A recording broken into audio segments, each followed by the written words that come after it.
साथियों, एक समय था जब भारत में नेचुरल फार्मिंग, प्राकृतिक खेती और प्राकृतिक तरीके से खेती होती थी। प्राकृतिक खेती यानी खेती में कोई बाहरी मिलावट नहीं।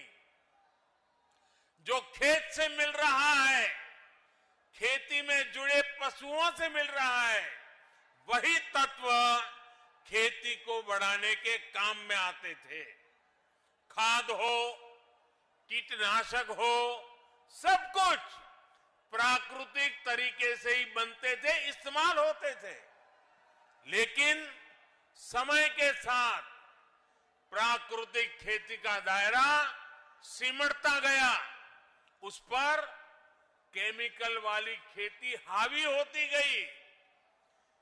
धरती मां के कायाकल्प के लिए, हमारी मिट्टी की सुरक्षा के लिए, आने वाली पीढ़ियों के भविष्य को सुरक्षित रखने के लिए अब हमें एक बार फिर प्राकृतिक खेती की तरफ मुड़ना ही होगा। यही आज समय की मांग है और इसलिए अब सरकार नेचुरल फार्मिंग को बढ़ावा देने के लिए, किसानों को जागरूक करने के लिए बहुत बड़ा अभियान भी चला रही है। और आज जब हम आजादी के 75 साल आजादी का अमृत महोत्सव मना रहे हैं, तब मैं देशवासियों से, खास करके मेरे किसान भाइयों बहनों से, विशेषकर मेरे छोटे किसानों को आज किसान दिवस पर आग्रह करूंगा कि आप प्राकृतिक खेती की तरफ आगे बढ़ें। प्राकृतिक खेती खर्च भी कम होता है, उत्पाद भी बढ़ता है।